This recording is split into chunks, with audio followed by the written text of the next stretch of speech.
Hi guys, welcome back. So in this video, we're going to try and prove who is the greatest World Cup nation ever. Now, normally when you discuss this sort of thing, it is highly contentious and highly subjective. Now, I definitely expect it to be contentious, but I'm going to try and have some statistical fun, if there is such a thing, and objectively prove pre-2023 World Cup who is the most successful and therefore greatest nation ever. It is a little bit tongue-in-cheek, so I know there's always a discussion around it, and I feel the comment section glowing red hot, but that's what sport's about, so let's go for it. So before we get stuck into the stats, a couple of notes. South Africa were obviously banned for the first two World Cups, only starting in 1995. And in 1999, there were three really weird playoff matches after the group stages to decide who goes through to the quarterfinals. So I'm saying if they lost those playoffs, they just class as not getting out of the pool. Okay, so let's get stuck into it now. First of all, the main stat a lot of people think about is how many times have you won the World Cup? Plain and simple. We've got New Zealand and South Africa joint on 3. New Zealand, they won the first one in 87, then they went back to back, the only team to do it back to back in 2011 and 2015. In 2011, of course, you had that very strange quirk of fate where Carter got injured, Slade got injured, and then finally Cruden went out, and on from the subs bench came Stephen Donald, who they'd hauled out of a fishing trip, I think, in a shirt that clearly didn't fit him, and he kicks the winning goals. And then Carter returns to lift the World Cup with the legendary captain Richie McCaw in 2015. So that was their 3 wins. Now, interestingly, South Africa's 3 wins come exactly 3 cycles apart, 95, 07 and 2019. I remember Joel Stransky's winning drop goal in 95, literally going into orbit before going over the posts. And then, of course, you had the famous scene where Nelson Mandela presented Francois Pienaar with a Webb Ellis Cup whilst wearing his shirt. In 2007, there were many greats in that team. Victor Matfield and Bacchus both are in the second row, and obviously Brian Habana flying on the wing.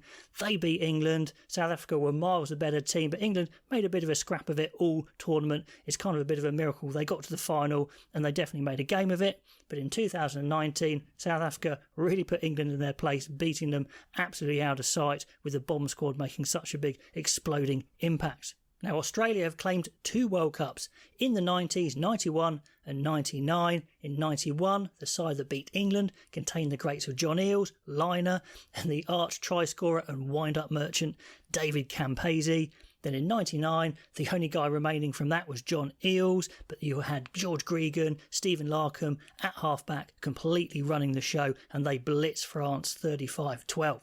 In 2003, it was England's turn to win the World Cup, the only Northern Hemisphere side so far to win the World Cup. And to be fair, gradually over the year, they'd become the undisputed #1 team in the world, with Martin Johnson, their unflappable leader, and almost a perfect back row combination of Hill, Back and Delalio. Jet shoes from Jason Robinson, and of course, Johnny Wilkinson putting that winning drop goal over in extra time on his less favoured boot. Now, what about just getting to the final? Surely that has some credit as well. Or Australia, England and New Zealand all drawing there on 4. Australia winning 2 of their finals, England 1 of their finals and New Zealand 3 of their finals. France and South Africa are both there on 3, and France they're losing out because they haven't won any of the finals they've been in, but they have indeed been very close, just missing out 7-8 against New Zealand. They're hard as nails, captain and flanker Thierry Dusautoir trying to get them over the line. He was awesome that tournament, but they've never won. And South Africa, they've played 3 finals and they've won every single one. So which of those stats do you think is the most impressive? Now, what about giving credit to progressing from the group stages to the knockouts? Consistency. Consistently producing a side that's competitive. Maybe that is the hallmark of a great nation. So let's have a look at the stats. Here we have Australia, France, New Zealand all on 9. Then England on 8. South Africa on 7, but it is 7 out of 7 that they've competed, so that's 100%, so maybe that should be at the top. Then we've got Scotland also on 7 with Ireland, Wales on 6, Argentina on 4, and they certainly fought their way through the group famously a number of times. Fiji only on 2, they're going to look to try and turn that around this time. They've definitely got a chance of doing that. And then Samoa on 2 and Canada and Japan on 1 each. Okay, so who's the greatest if you're using those stats? It's still pretty tricky. So I've been on a bit of a mission here and I've combined them together to make a bit of a scoring system to see who I think is the greatest World Cup nation. Now, this is before this year's numbers are plugged in, so after this year, It could be a bit different, but this is the way I've scored it with my arbitrary scoring system. I have given 5 points for being champions, 4 points for reaching the final, 3 points for reaching the semi, 2 for the quarters, and 1 point just for qualifying. So finally, the moment you've been waiting for, here are the results of my analysis. And yes, New Zealand are the greatest team in the world according to this point scoring system. And even if you take into account the 2 World Cups that South Africa didn't play and look at the averages, New Zealand still just take it. Only just, and of course after this World Cup, if South Africa do better than New Zealand, they probably become the greatest nation ever. It is that close. Other points of interest, looking at the chart, Australia are a very clear third, underlining the Southern Hemisphere dominance of this competition so far. Now, England and France actually draw on points, but the fact that England have won it once, I think, decides the tiebreaker. So they go 4th, France 5th. Wales beat Scotland, Ireland and Argentina for 6th. And below Argentina, there are 4 sides that look like they're drawing on 1.11 points, Fiji, Samoa, Japan and Canada.